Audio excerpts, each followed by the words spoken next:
All right, we'll call the Board of Selectmen's meeting for October 15, 2025 to order. Item 1, to consider and if appropriate, approve the minutes from October 1st, 2025. Motion to approve. Second. So move seconded. Any errors, corrections, omissions? Hearing none. All in favor, say aye. Aye. Opposed, abstentions? Item carries. Get a motion to add 2 items to the agenda. To consider and if appropriate, approve the resolution for a steep grant as item 3A, and to correct the term expiration dates for 3 members of the Conservation and Environmental Commission.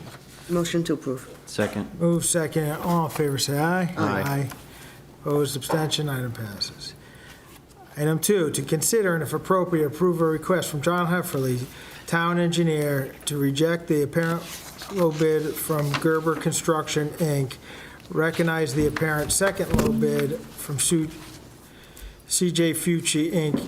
as the third low bid, and recognize the third low bid from Kelowna Concrete and Paving LLC as the second low bid, and award the contract for the Main Street Reconstruction and Rehabilitation Project to Kelowna Concrete and Paving LLC in the correct amount of $11,352,910. John? Yep, thank you. There's a lot to that one. Yeah. So we're back for Main Street. If you recall, we did go out to bid back, I believe it was in April, and we recommended that this board reject all bids at that point. We go back to rebid.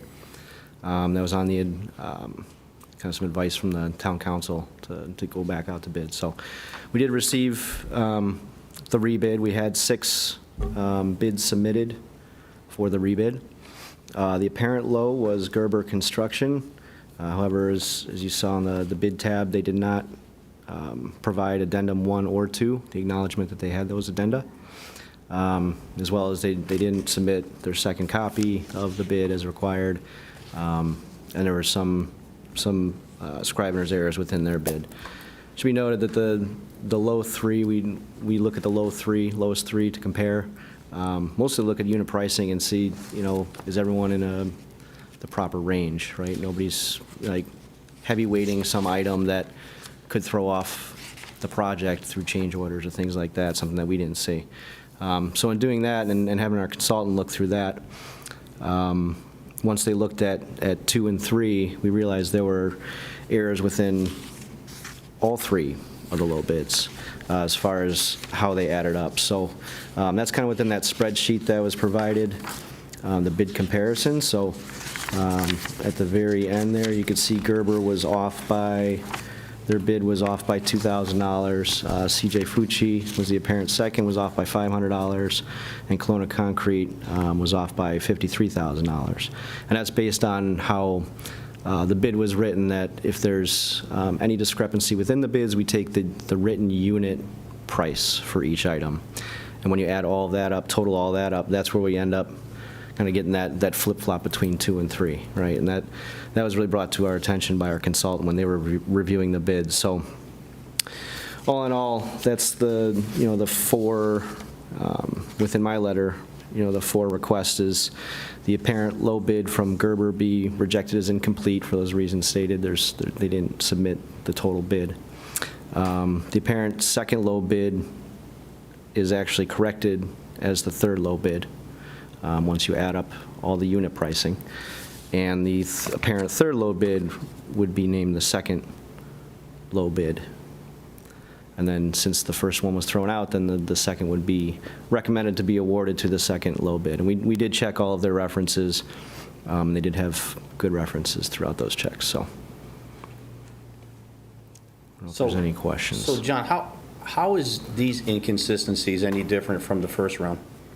So the first round is when we rejected all those bids. We had a large discrepancy between the lowest and the second lowest. I believe it was somewhere like 1.6 million or something like that.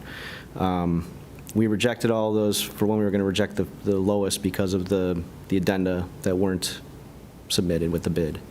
And then with that 1.6, that was such a large jump between the two, as opposed to this one where, we're looking 10.6 million to 11.4 million, so we really closed that gap.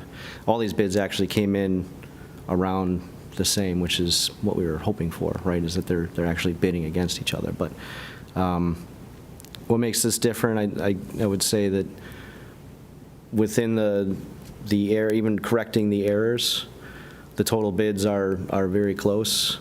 And we went through that whole process with checking the references. We got to that point where we could check references to make a recommendation, and then ran that through the town attorney, and he agreed that, yep, that all makes sense, so. Unfortunately, I didn't get all the correspondence. Something happened to Oh. my town's account. So in the past, when we've had minor inconsistencies, a paper being missing and they turned it in, we've waived that, informality, but we're not doing it this time for the low bidder. I'm just curious on that. Yeah, with the low bid, it's pretty similar to the last bid, and where the town attorney, we did receive a bid protest from one of the bidders on, you shouldn't be giving the contract to somebody who didn't submit the addenda acknowledgements, right? So that's similar in that respect, that we got the protests, the addenda weren't submitted with the bid, and so the recommendation from town council at that point was, yeah, let's reject that bid, right? What's different this time around, again, is the gap between, the 1.6 million between low and second, and some of these numbers actually came down with this rebid, so. I just, it's hard sometimes when we've done so many of these, inconsistencies and just passed them by allowing it, and then for some reason this project here, that's not happening, so that gives me some concern. Yeah, I think it depends on what we're talking about. Like Yeah. if you get they submitted one paper copy, you're supposed to have two, we would come to you guys and, let's waive that, right? Because it's not really a It's been two major cycles, item. and both Yeah. times we've had problems. Yeah. I think what may also, we have to take into consideration with this specific project, and where the reason why actually the two apparent, both times, were essentially rejected based on not having the addenda, or acknowledging them and receiving them, plus there were some others, but those were so as far as this project, it's been consistent. I hear what you're saying about some other bids maybe in the past, but also keep in mind the funding source of this. We wanted to be very sensitive that this is being, the 100% of the construction of eligible cost is being covered through a state program. So I think we were, in terms of that process, in terms of going through our COG and through DOT, we wanted to ensure that we adhered to a process that, any of these inconsistencies were addressed. And as the engineer just mentioned, the last time we had a bid protest, it was the decision, and we had a very similar situation with this. Then we had a bid protest, again, for that same reason. And the state's on board with this? So the state waits for the town to go through this process. The next step with this is the town coming from the Selectman's office would recommend the SCROG, Yep. Council of Governments, to recommend this process, or really the award, to the DOT. And then the DOT is going to go through their review process. So the DOT can still go through this, and if they see there's an issue, they can just say no, and we'd have to They start could. over. I haven't had any indication. I mean, we do have to coordinate with them when we're going to do anything like this for this program. So, all this information was disseminated to the DOT, and I haven't heard anything otherwise, other than, provide everything, once it goes through the SCROG and it gets to DOT, they review at that point, so. Yeah, because the last time, I believe, we did reach out to the state, and there wasn't a true assurance Yeah, at that point in time. They were pretty non-committal at that point, yeah. Okay, thanks. Does this 11,300,000 plus, does that include a contingency? And so we brought, between the Board of Finance and the RTM, we had asked for an appropriation, received an appropriation for $15 million for the project. So what happens is the $11 million through the state allows a 10% contingency and a 10% incidental. So that gets added to the 11,353 roughly for the state share. and then we include our own contingency on the town side, because there may be ineligible parts of the project that we want to make sure we incorporate into the product as a whole to complete the project. And if the state says we're not paying for garbage cans, for instance, we still need garbage cans, we're going to go out and buy them, so that's why we have that contingency set aside for on the local side, the local dollars. Yep. Who makes those decisions in the future? So for these things that they may not pay for because we decide to add something, does that go through just your office, or? No, that goes, DOT reviews the project Okay. as a whole. So they've already reviewed the project, which Yep. is why we went out to bid. So I don't see that coming up, but we just want to make sure that we're ready in case something Oh, yeah, happens, or change in administrations over there, or whatever else, that we can, let's get this over the finish line, because, yeah. All right, thanks. Yep. I just also think it's important to note for the record that, as the town engineer just mentioned, this did go before the Board of Finance and the RTM, this project for the appropriation, which was nearly, I think it was a $15 million appropriation. The local share is, I think, was like 1.1, estimated was to be around 1.15. Does that sound correct? 1.175, yep. Yeah, 1.175. So we're leveraging significant dollars, over $13 million of state funding for this project. So.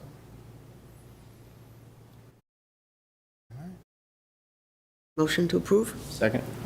Move second. All in favor, say aye. Aye. Aye. Opposed, abstention, item passes. Thanks, John. Thank you. Thank you, John. Oh, I guess we anticipate to sign a contract once all approvals are, and then whether,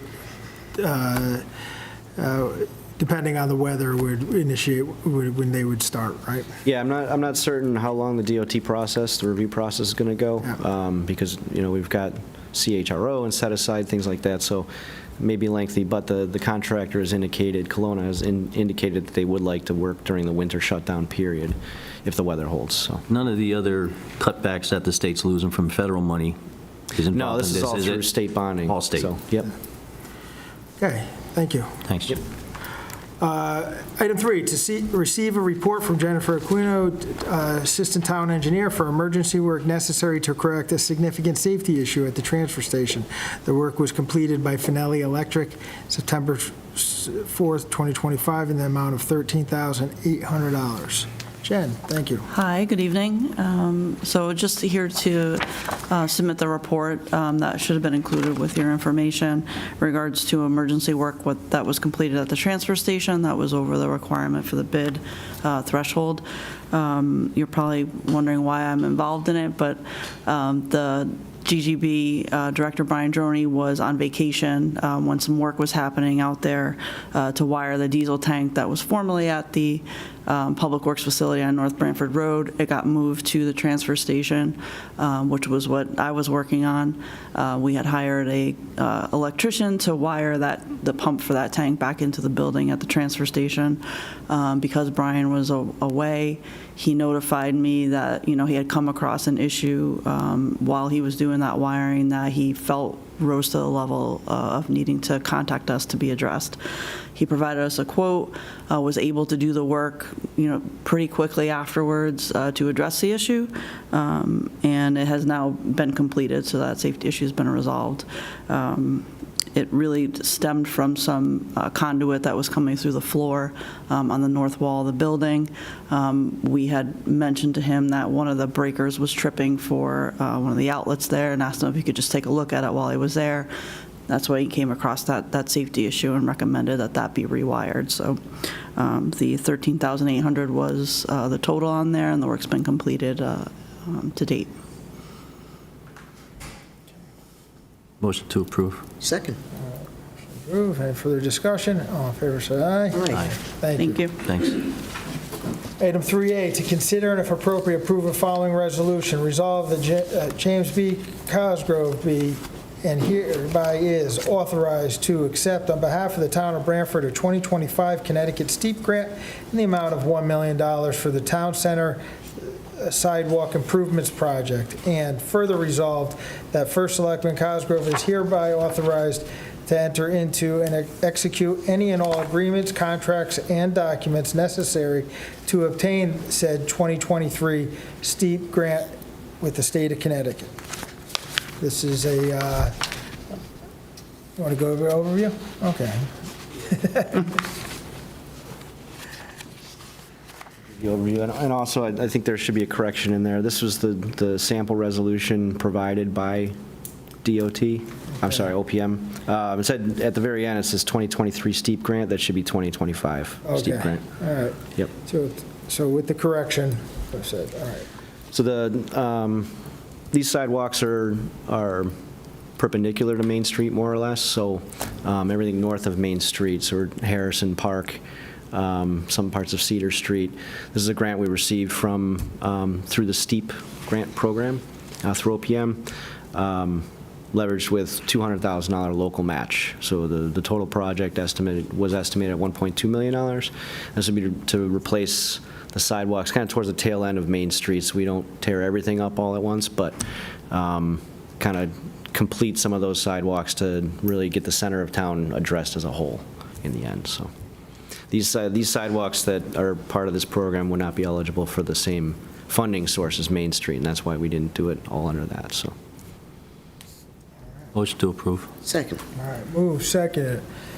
With the correction of 2025 STEEP grant, all in favor, say aye. Aye. Opposed, abstention, item carries. Thanks. Item 4, appointments. Conservation Environmental Commission. Joseph Mizdraji to fill a vacancy left by Cynthia Jasek, term to expire July 31st, 2027. Motion to approve. Second. All in favor, say aye. Aye. Aye. Opposed, abstention, item carries. George Asplin to fill a vacancy left by Adrian Bonenberger, term to expire July 31st, 2028. Motion to approve. Second. Move second. All in favor, say aye. Aye. Item passes. Congratulations, George. Item 4A, to consider to approve the correction of the following term expiration dates. Conservation and Environmental Commission, Christy Day, Carol Lee Hall, and Neil Goodlad, terms to expire July 31st, 2028. Motion to approve. Second. Move second. All in favor, say aye. Aye. Aye. Opposed, abstentions, item passes. No, we don't have any correspondence. Item 6, any other business?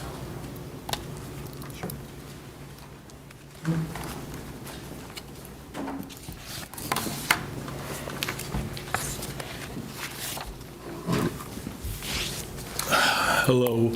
I'd like to address the board. You just have to state your name. Paul Petrillo. I'm in charge of the fleet of vehicles at the Public Works Department, chiefly involved in snow removal and all other, aspects of our work. And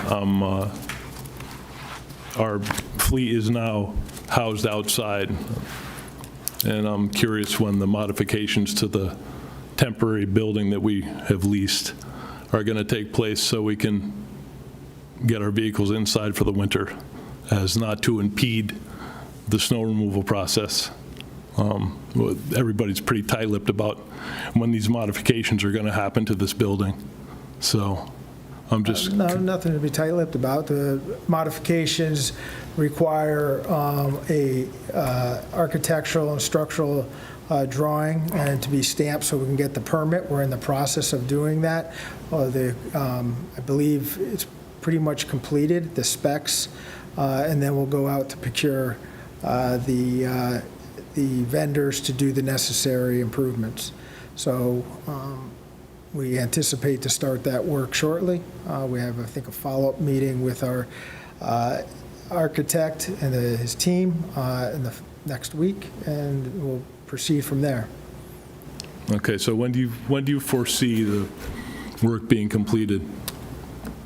Well, we hope to move as quickly as possible.